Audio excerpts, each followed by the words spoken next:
Let's take our next question, please. Hi, my name is Ariella Reback. I have a business called Green Pastures Poultry, offering pasture-raised chicken and duck. It's a very unique business that has, hopefully, a lot of you have heard about it. I'm very pleased it's been successful in Northeast Ohio. My question focuses on meat production, and fruits and vegetables are easier to do on a small-scale basis. Meat production is extraordinarily difficult and complicated to do on a small-scale production basis, and that is exactly what I'm trying to focus on.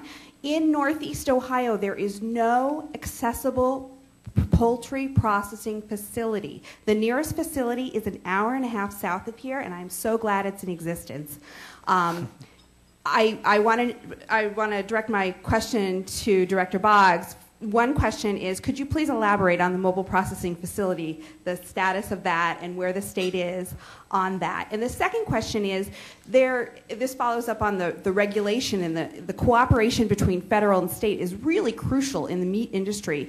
And there were some wonderful regulations passed last year authorizing interstate shipment of meat products from state-authorized facilities, yet those have not been implemented. And my understanding is that the states are not happy with those regulations, and the federal government has not properly cooperated on getting those implemented. So if you could elaborate a little bit, I appreciate it. Thank you very much for the very informed question, Director Boggs. In regard to the mobile processing unit, we finally got permission from the Department of Administrative Services to go to bid to purchase the unit.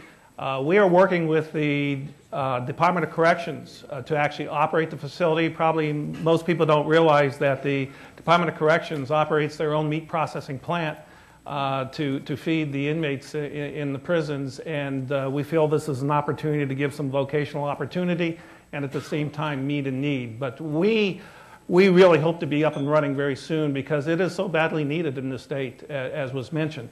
In regard to interstate shipment of meat, it is very irritating that we can bring meat in from any country in the world and have it go across state borders, but we can't take meat that's been inspected by a state inspector at a state plant and send it over to Pennsylvania. And supposedly in the Farm Bill there was legislation or wording that would allow this to begin to happen. Unfortunately, USDA has not adopted the regulations to allow it to happen. We're all kind of boiled down. The argument is equal to or same as. The state has to, we would like to be equal to the feds, and indeed we exceed them in some areas, but we don't want to be the same as because we'd have to water down some of our regulations. Very good. Our next question. Hi, Mansfield Frazier. I have a 3/4 acre vineyard, Vineyards of Chateau Huff. Director Boggs, in California I saw that they have a mobile bottling plant. The most expensive part of wine production is the bottling. And so instead of each vineyard having one, they have it on a truck that goes around. Is that something that could be done here? Great idea. We're growing about 1.5 wineries a month in Ohio. It's an expanding business.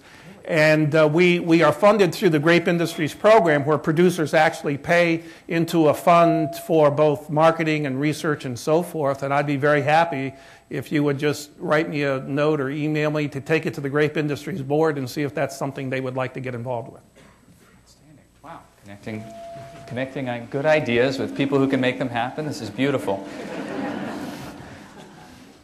Hi, I'm Ann Goodman. I'm with the Cleveland Food Bank. And I think in the conversation we've been mixing a couple of things up. And I wanted to separate them out and actually ask a question of all of you, whomever wants to answer it. One of the issues is food deserts, which we all recognize what they are, but they have a lot to do with economic difficulty. And they exist in places where people can't afford food and where there are issues like diabetes and heart disease that are extraordinarily expensive for our economy. So there's this issue of getting produce to people that need it, that face health issues and don't have money for transportation to where they can get it. So, you know, that's an argument for urban gardening, but also for a heck of a lot more. And when we talk about, you know, a locally grown tomato, that's fantastic. But if that's more expensive, we've actually got the opposite problem. and we need to actually, in the urban area, get the cheapest tomato. And so we're actually talking, I think, about issues that are at odds with one another. One of the things we do with the help of the state is that the state has made possible a program that pays farmers across the state to, what we do is bring it, we have 240 farmers markets where we bring in free food into areas in the city where there are food deserts. But anyway, I guess my question is, how do we handle the fact that those two issues, the urban desert issue, the food desert issue, and the need to support the local economy are at odds with one another? I'm curious. Ifeoma Ezekwe of the City of Cleveland. Yes, I would like to say that that is primarily why we came up with the Gardening for Greenbacks program, because it is an outright grant.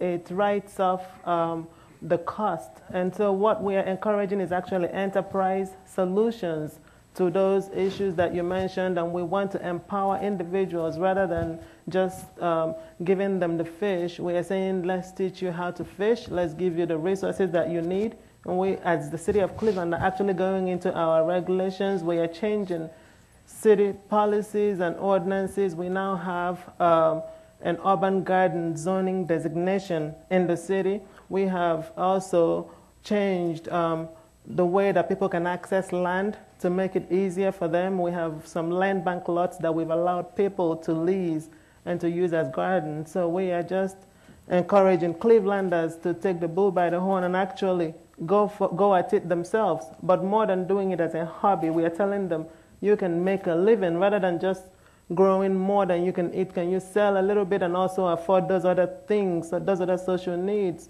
that we have? So in empowering them to do market gardening, we're giving them more than just access to food. We are more than solving the local food desert issue in that we are giving them an income. We are creating jobs. And so we hope that the ripple effect will eventually touch the rest of the local economy. Dan, if I could Yeah. the Cleveland Food Bank is certainly one of the most progressive food banks that I know of, and they're working to solve part of this problem by doing some flash freezing, developing some flash freezing capability so that the food that they get will not be rotted over time and have to be disposed of, but can be frozen and used later on. So they're way ahead of what a lot of food banks are doing in the country.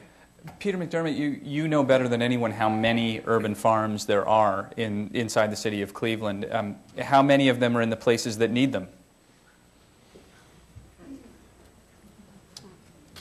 That's a good question, and I'm not sure that I have the answer. I mean, I think one of the other paradoxes around these issues is that the majority of the vacant land in the city is in neighborhoods that have had a lot of disinvestment and are in many ways blighted or whatever term you want to use, and